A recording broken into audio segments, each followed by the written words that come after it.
muchísimas gracias. Bueno, buen día o buenas tardes.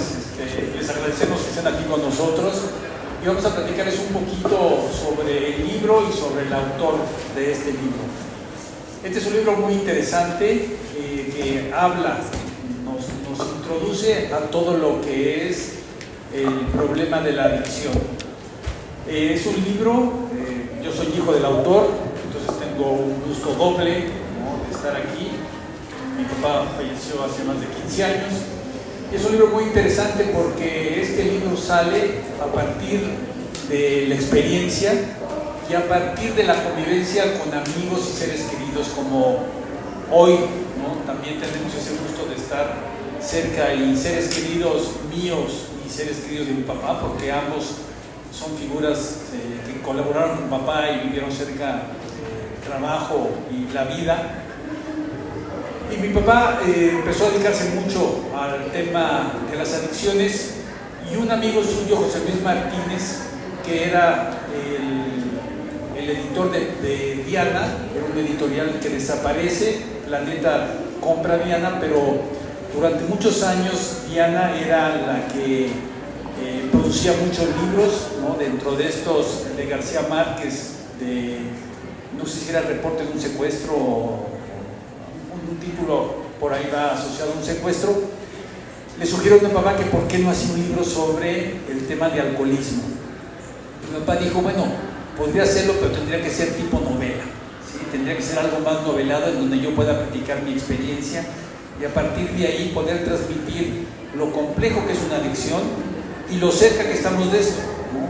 Es decir, si nosotros nos ponemos a ver alrededor de nosotros, de nuestra familia, de nuestros amigos, siempre hay un enfermo alcohólico cerca de uno, ¿no? Y el peso genético es muy grande, es decir, uno tiene familiares cercanos y el peso genético es grande, y el entorno, ¿no?, chupador es todavía mucho más fuerte y factor disparador grande de las adicciones. Entonces se animó, escribió este libro.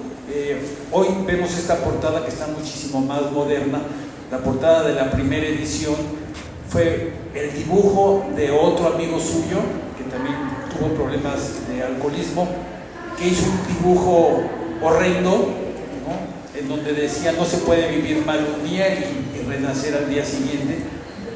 José Luis le dijo, oye, si tú pones esta en la portada, esto no se va a vender ni en Kermés. Y dijo, es mi amigo, sí, hizo el dibujo para este libro y tiene que salir. Pues con la portada más espantosa, que si lo hubiera traído, porque hubiera estado interesante, porque esta portada está suavecita y bonita, se lanza este libro, y este es un libro muy interesante que tuvo 150,000 ejemplares impresos y vendidos, que es un número muy grande para un libro de este perfil. Y cuando sale este libro, se llama, creo que Relatos de un secuestro, saca García Márquez este libro. Mi papá hacía la broma que entre García Márquez y él mantenían a Diana. Y fue un libro donde no vendió mucho García Márquez, ¿no? En Diana creo que vendió 100,000 ejemplares, que para García Márquez poquito. Todo mi papá después ya podrán imaginarse que en Diana Barriguete, ¿sí?, es el que mantiene a Diana, y García Márquez le apoya un poquito. Y les voy a leer la introducción, porque algo pasó que la introducción que tendría que estar en este libro no está, ¿sí? Está otra introducción. Entonces voy a leerles la introducción que yo escribí para este libro. Es cortito y después les doy la palabra a mis queridos amigos y colaboradores. Es un gusto enorme poder compartir algunas ideas con los lectores de este libro maravilloso, con un tanto de tristeza de no contar más con el autor, y gracias al texto mismo no necesitaría ninguna presentación para los nuevos lectores de generaciones recientes. Este libro, como todos los buenos textos, es imposible poder separarlos de sus propios autores. Y cito a Margarito Ursenar, un párrafo de Memorias de Adriano. Como todo el mundo, dice Margarito Ursenar, bueno, Adriano, tengo a mi servicio solo 3 maneras para evaluar la existencia humana: el estudio de sí mismo, la más fácil y la más peligrosa, pero también la más fecunda de todas. 2, las observaciones de los hombres, que se arreglan frecuentemente para escondernos sus secretos o para hacernos creer que los tienen. Es decir, uno se hace el interesante, pero tarda uno mucho en mostrarse. Y tercero, dice Marguerite Yourcenar, los libros con sus errores propios a sus perspectivas que nacen entre líneas. Barriguete comparte esta clásica trilogía de Yourcenar para evaluar, y él diría que también para disfrutar de la existencia humana. Fue una figura que disfrutó mucho la vida, ¿sí? Alguien que cada momento lo disfrutaba y no dudaba, ¿sí?, de poderlo hacer y poderlo compartir con el de al lado. Y hago un poco el paralelo, el estudio de sí mismo. Barriguete y lo que el vino se llevó son uno mismo, como las voces de Rulfo o de Comala, en donde no sabemos cuándo habla la persona y cuándo son sus muertos los que se han levantado para tomar la palabra, ya que en el presente muchas veces no se dicen las cosas tal y como son. 2. La observación de las personas. Siendo un clínico excepcional que durante años dirigió la Junta Clínica del Departamento de Psiquiatría del Hospital General Central Militar, ¿sí?, durante muchos años, así como la del Instituto de la Asociación Psicoanalítica Mexicana con su compadre Dupont, que lo van a descubrir dentro de estas hojas. Y luego los libros con los errores propios de sus perspectivas. A partir de las lecturas clásicas, poder pasar a los hechos y descubrir las limitaciones propias a otras épocas, en donde la reflexión psicoanalítica no había hecho sus aportaciones finas. En esa época, el tema de alcoholismo, los psicoanalistas no se acercaban con un enfoque en donde se incluyera también la aportación de los grupos de AA para poder trabajar después en la parte emocional. Con una vida rica, variada y apasionada como la de pocas personas, Barriguete escribe uno de los primeros libros en donde sabios y profanos podemos entender ni más ni menos la enfermedad alcohólica, pasando por las diferentes voces y escenarios. La de la novia que pide ayuda, la del analista que acompaña, la del familiar que debe poner un alto, la del enfermo alcohólico que no la acepta y cae desde lo más alto. Se trata de una novela, una ciencia ficción y un texto clínico, un manual terapéutico, un texto para AA o todas juntas en una. De ahí su actualidad y brillo. Barriguete también fue un gran orador y apasionado lector de la historia mexicana, y en especial la de la Revolución. Lo fascinaba. Descubrir y conocer las personalidades que hicieron del México moderno le encantaba. En su libro vemos que todos los personajes son grandes e importantes, todos son revolucionarios. Sin embargo, todos están detenidos, atorados o embalsamados por el alcohol, directa o indirectamente, con las relaciones codependientes que perpetúan sus efectos, y los anhelos de libertad no son suficientes para disfrutar la vida. Entender las adicciones a partir de la droga del alcohol es hoy más que nunca importante, dada la poca capacidad del Estado de ayudar al ciudadano en caso de padecerlo, y menor posibilidad de prevenirlo de alguna manera. Con un presupuesto menor al 2% del total de lo dedicado a la salud, para la salud mental, y centrada en tratar los casos graves, nos dejan solos, pero libres para tomar la iniciativa de educarnos.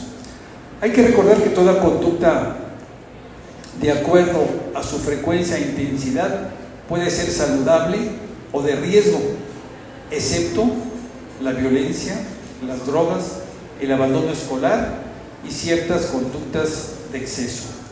Y no hay que confiarnos cuando escuchamos que hay las drogas legales o las drogas ligeras como sustancias inocuas. Todas las drogas rompen la posibilidad de balance y equilibrio, y en las sociedades que se capacitan para el bienestar, estos principios son fundamentales. Más aún que la sociedad de consumo no diferencia el interés por el interés personal por el interés económico, y no diferencia lo comercial con lo saludable. De ahí que tendremos efectos nocivos inmensos ahora que el Estado, al tener un desafío muy grande de enfrentar a las drogas, ¿sí?, intenta, ¿sí?, aminorar este efecto legalizándolas. Tenemos que prepararnos y a educar en casa, ¿sí?, y a educar en las escuelas, más y mejor a nuestros niños, adolescentes y adultos, a todos por igual. Ninguna edad nos vacuna contra esta pandemia. Este libro que escribe en el 96 en Editorial Diana de su querido amigo José Luis Martínez, como lo comenté al inicio, y con todas las reimpresiones llegó a más de 150,000 ejemplares, que al juzgar por su portada de otro gran amigo Jaime Pérez Avellá, jamás se pensó llegaría tan lejos, ya que muchas veces diferentes editores intentaron cambiar sin éxito esta portada. Era siempre más fuerte la amistad que cualquier otro valor comercial. En esta edición, además de las introducciones de sus grandes amigos y hermanos del alma, que fue Fernando César y Marco Antonio Dupont, tenemos voces de colegas, grandes amigos y líderes actuales como Jorge Meléndez y José Ángel Prado, cuyas opiniones nos amplían la visión para entender el alcoholismo, y también el conocimiento de Barriguete, su autor. Los invito a descubrir a través de las letras de mi padre las palabras que se refieren y que nos introducen y nos explican la enfermedad alcohólica y su gravedad, en las frases de codependencia pegajosa que la perpetúa, y en los párrafos al gran enfoque humano y espiritual de Alcohólicos Anónimos, que sin ellos y su trabajo poco se podría hacer en contra de las adicciones y del alcoholismo el día de hoy, como hace más de 80 años que le dieron la vuelta a tan grave enfermedad. Gracias.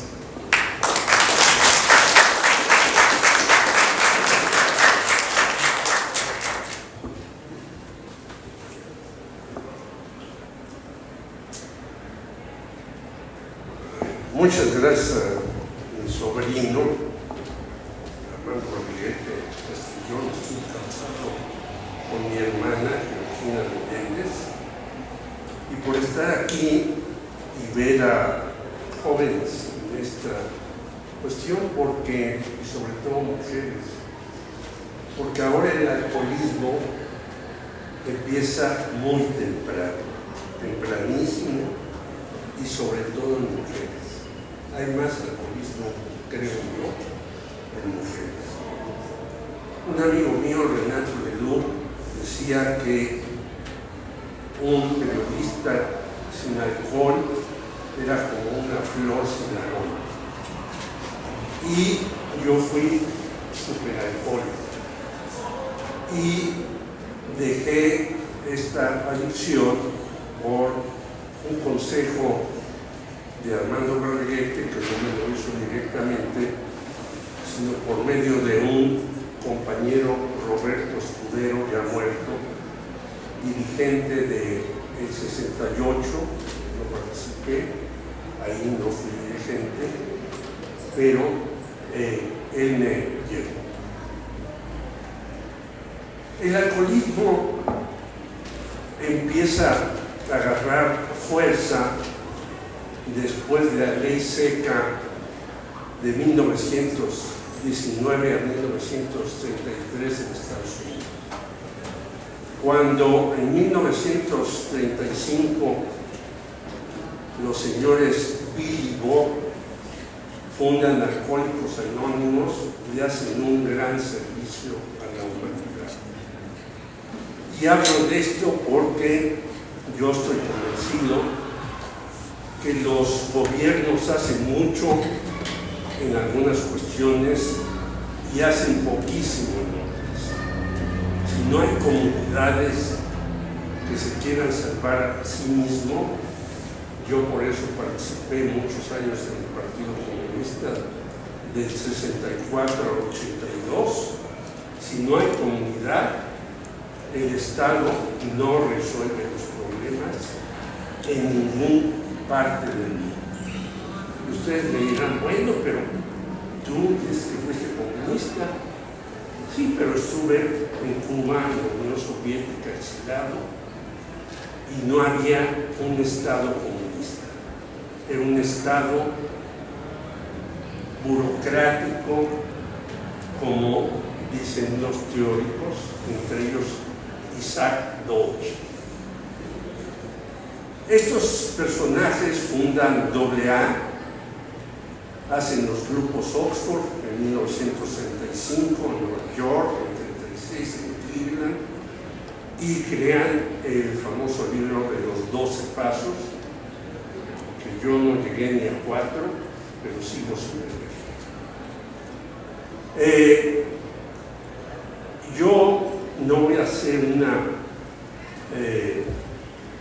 teorización tan precisa, tan clara como hizo mi sobrino, que en efecto el libro de García Márquez es historia de un secuestro, que no es un secuestro, son como 10 secuestros, pero hace una crónica magistral, poco reconocido, pero muy recomendado por profesores como yo en la Facultad de Ciencias Políticas. Y hay que recordar que García Márquez empieza a publicar en México antes de ser famoso. En la Universidad Veracruzana hace La hojarasca.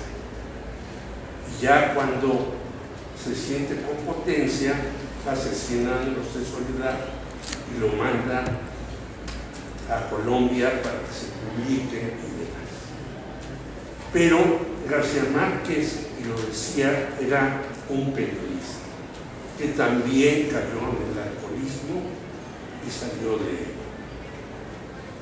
Creo que el 18 de septiembre de 1946 en México, en el Teatro del Pueblo, que tienen ustedes que ir, porque hay unos murales magistrales que los están degradando porque siguen haciendo fritangas ahí que afectan a los murales, y volvemos al Estado.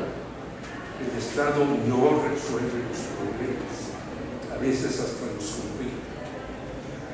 El mercado se llama Abelardo Rodríguez, el nombre de un presidente que era parte de los nopalitos, porque eran muy imbéciles, porque los manejaba a Plutarco Elías Calles. Hay que ir ahí porque ahí hay un acto el 18 de septiembre de 1946 de AA. Del 15 al 19 de abril de 2019 es la 53ª asamblea de AA. Ahora, platicando con uno de sus directivos, me dice los problemas que hay para que AA tenga dinero para los centros.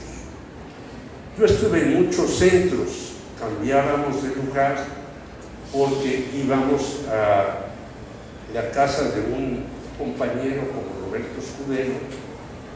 Luego teníamos que dejar de ir porque la mujer, los hijos, nosotros no íbamos a estar ahí. Nos prestaban lugares, nos cambiábamos. Conocí a un gran escritor que se lo pueden encontrar en libros de viejos, se llamó Jaime del Palacio, que nos escriba.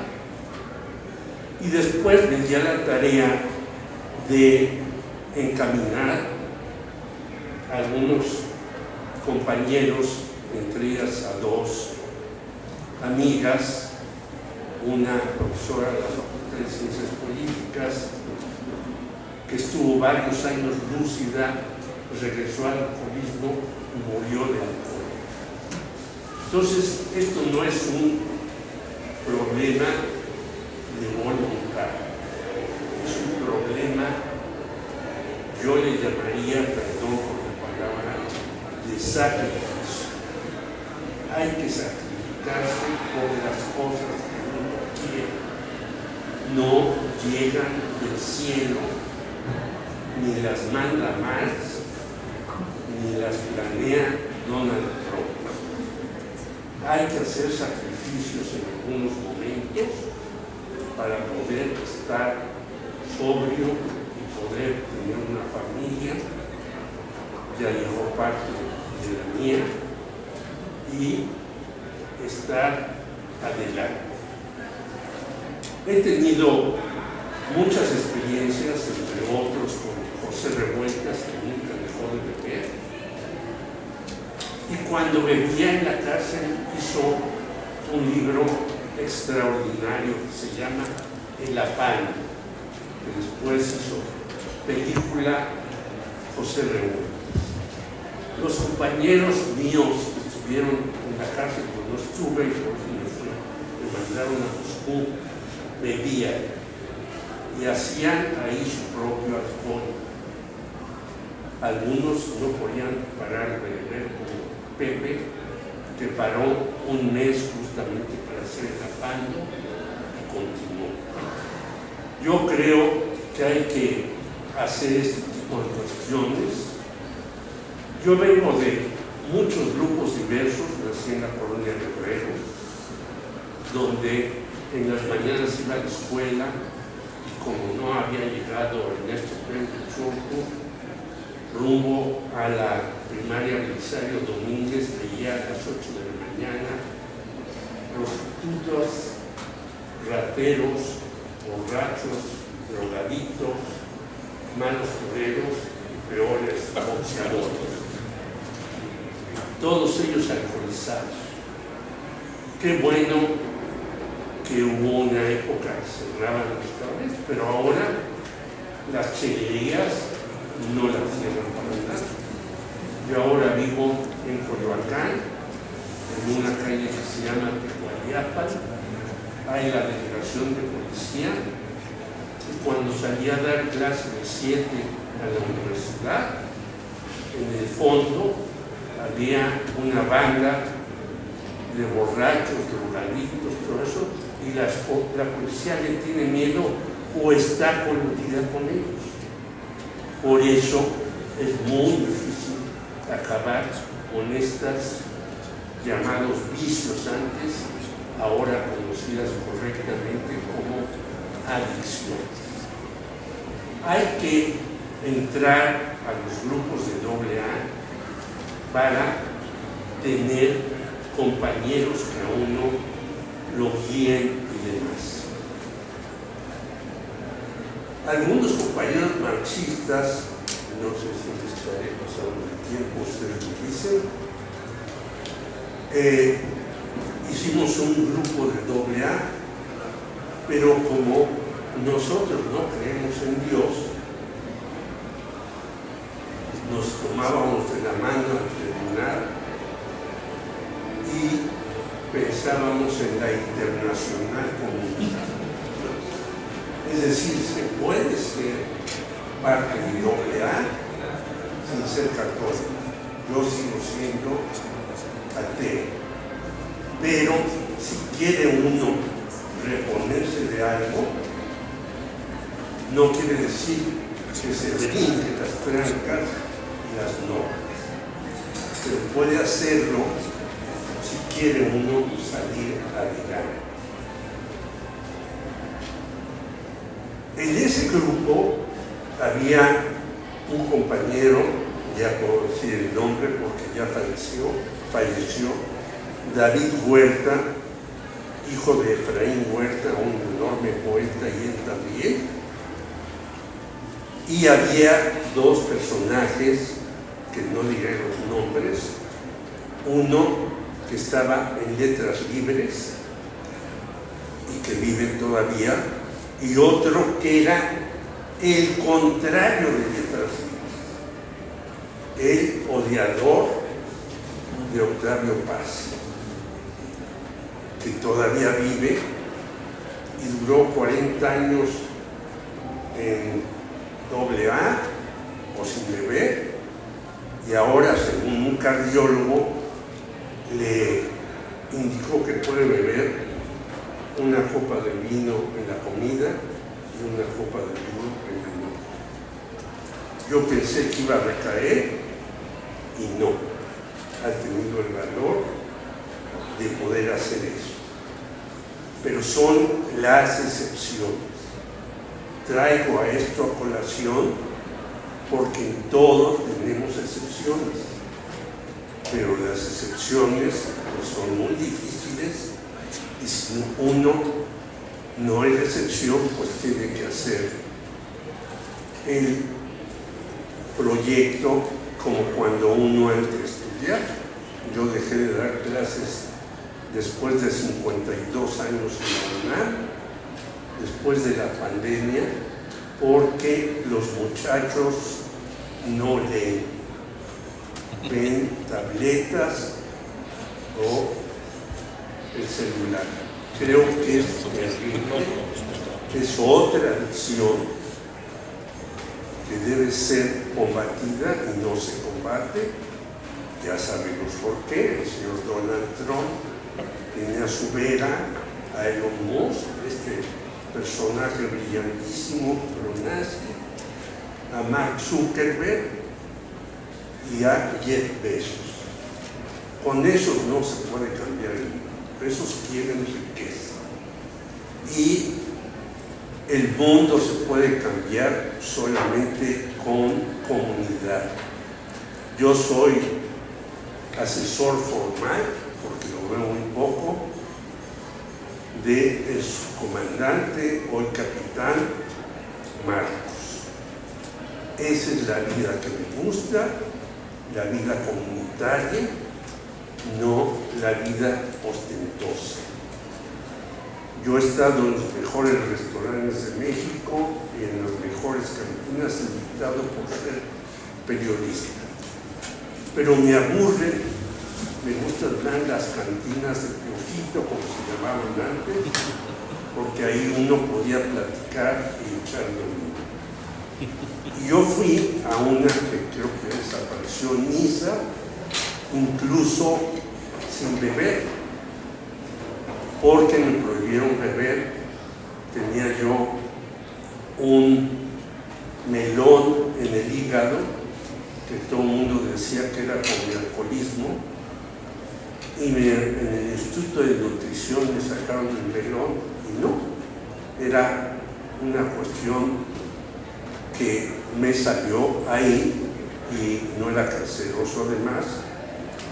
Y estar aquí se lo debo a mi sobrino Armando Barriguete Castellón, porque él me metió a la nutrición.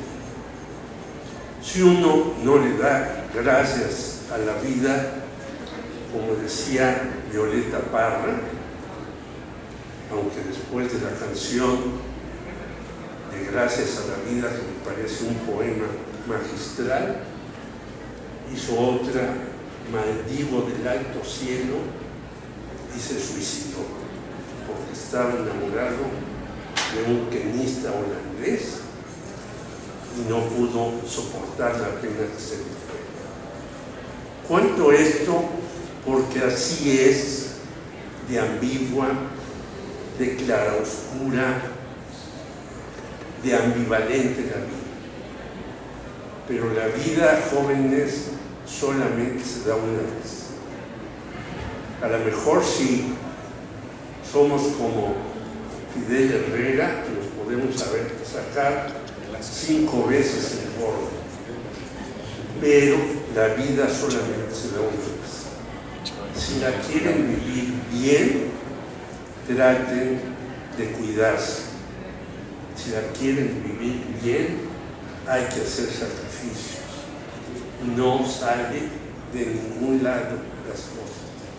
Si la quieren vivir bien, lean. Hay ferias de libro por todo la República y hay menos lectores. Entonces yo digo, ¿para qué sirven las ferias de libro entonces? Se compran más libros, se lee menos. En México estamos en un nivel de lectura preocupante.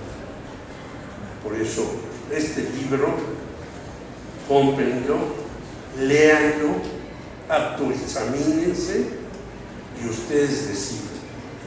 Nadie más que ustedes pueden decir. Los pueden encerrar para que no beban, para que no usen el celular, para que no moteen y ahora para que no tomen fentanilo y no se va a resolver. Por eso yo digo, viva el comunismo en serio. cuidémonos todos. Gracias. Muchas gracias. Basada en su testimonio, un buen testimonio, sobre todo para estos jóvenes que nos escuchan. Ahora le pasamos la palabra al doctor Ángel. Muchas gracias. Primero quisiera poner un poco en contexto, bueno, primero agradecer por supuesto a Armando Barriguete la invitación, es un placer, muchísimas gracias Armando. Tuve la oportunidad de trabajar muy cerca de tu padre, fue mi jefe muchos años y siempre fue un placer para mí el trabajar con él y el aprender de él, un encanto de persona. Muchas gracias, hermano. Un placer compartir contigo, Jorge. Gracias, esta mesa es un placer. Agradecer a la editorial todas sus atenciones y poner un poquito en contexto lo que es el alcoholismo en el presente y después la importancia de este libro. Miren, hablar del vino, no sé si sepan, pero en México precolombino no existía el vino. La primera copa de vino se sirve el 17 de agosto de 1521 en Veracruz. Anteriormente no había uvas en México. Habían otro tipo de bebidas alcohólicas como el ocri, que era el pulque, que se representaba como si fuera una diosa con 500 senos, en donde se pensaba que uno de estos senos pudiera incluso alimentar a un bebé. Hay gente que todavía piensa que el pulque puede alimentar a un bebé y que dicen que al pulque le falta un grado, ¿cómo es?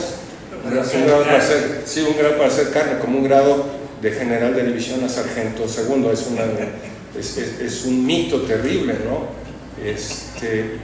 En la Biblia existen 165 referencias en relación con el vino.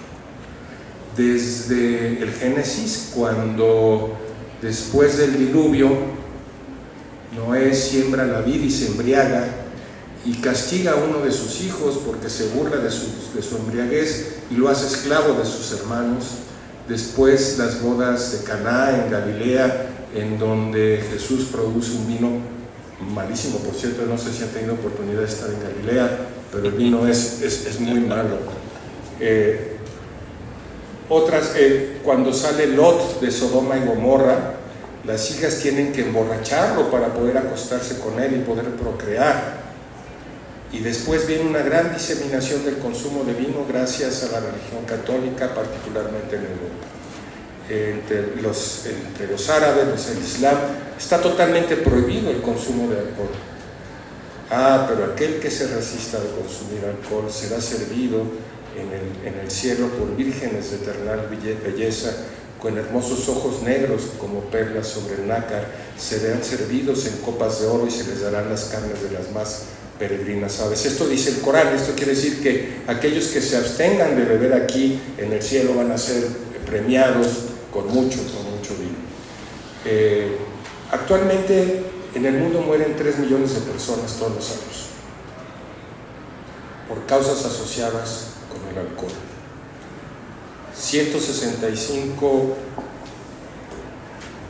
1 de cada 5 ingresos a salas de urgencia en nuestro país está asociado con el consumo del alcohol. En nuestro país alrededor de 70 millones de personas han bebido alcohol en el último año y de ellos el 10% tienen problemas relacionados con el consumo de alcohol y dependientes alrededor de 2 millones de personas. Quiero decirles que por lo menos en este grupo la mitad de los presentes tiene un familiar directo que tiene un problema de alcoholismo. Y por eso la importancia de este libro, porque en realidad es un libro que para mí está dividido en 3 partes. Una primera parte que habla específicamente de algunos casos de personas que sufrieron de alcoholismo y sobre todo del sufrimiento por el cual tuvieron que pasar hasta llegar a aceptar que tenían que buscar ayuda y dejar de beber.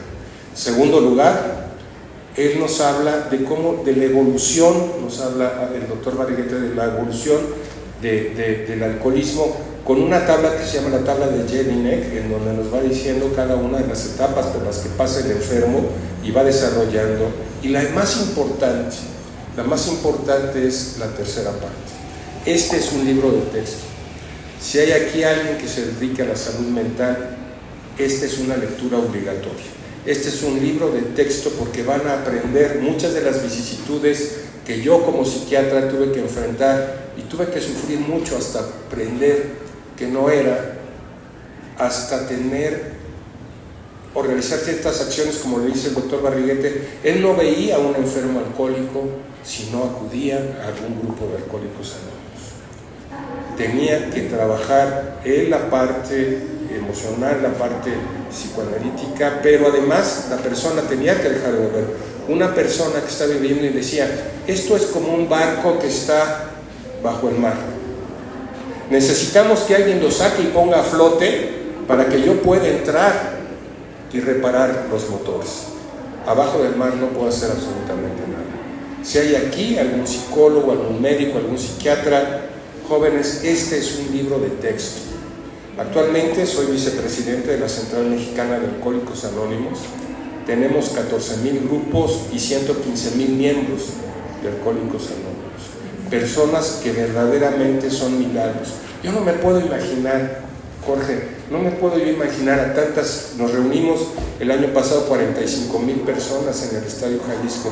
A esas personas tiradas abajo de un puente, vomitando, todo el sufrimiento que ha pasado, y Alcohólicos Anónimos, y este libro les va a poder ayudar a que se transformen y que se transformen verdaderamente en lo que yo he llamado el milagro de la conversión. Decía el doctor Elizondo, y el doctor Barriguete también se refiere al doctor Velasco Fernández, decían que el alcoholismo es un monstruo de dos cabezas. Por un lado, la obsesión terrible de beber, y por otro lado, los trastornos mentales emocionales. Hay que dejar de beber, sí, pero hay que crecer. 3 aspectos básicos: tolerancia a la frustración, tolerancia a la demora y control de impulsos. Si una persona no logra esas 3 situaciones, la persona será un borracho seco y seguirá dañando a su familia y a la sociedad. Los invito a que lean detenidamente este libro, aprendan del sufrimiento que estos casos han pasado. Los invito a que reflexionen en términos de la forma en que se trata. Habla de la terapia cognitivo-conductual, habla de la terapia motivacional, habla de otro tipo de terapias, pero fundamentalmente se refiere a la importancia del trabajo con Alcohólicos Anónimos. Voy a dejar aquí mi intervención porque me interesaría mucho si es que existe algún comentario, alguna pregunta que sería muy, muy importante para mí escuchar. Muchas gracias.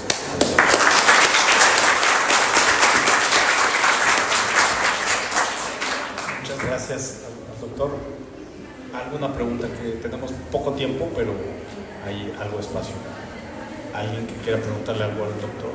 ¿Quién es un borracho seco? ¿Quién es un borracho seco?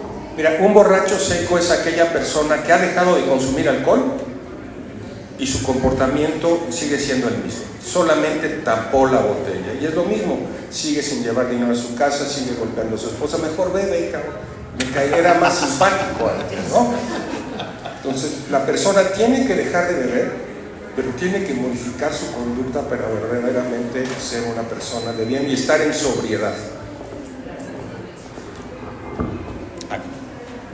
¿El lenguaje que maneja el libro es fácil para personas que no son especialistas en psicología? Sí, claro. ¿Tienes comentarios? Sí, es muy interesante la pregunta, que si este texto es de fácil acceso a quien no se dedique a la psicología, y la idea es esa, ¿no? La idea del papá era poder transmitir la experiencia novelada, pero con datos duros de lo que es la enfermedad alcohólica y las características típicas de todas nuestras familias, en donde siempre hay esa parte de codependencia, decir, ay no, pobrecito, está crudo, mejor llevan los chilaquiles, seguramente le va a caer el 20, ¿no? Sí, pero sí es de fácil acceso y es muy ameno, porque al origen de este libro es su amigo Jaime Pérez Avellá, que le dice: si tú puedes escribir de la manera tan amena que platican las cosas, va a ser un éxito este libro. Y sí lo pudo transmitir en la palabra escrita, lo que él lo comentó.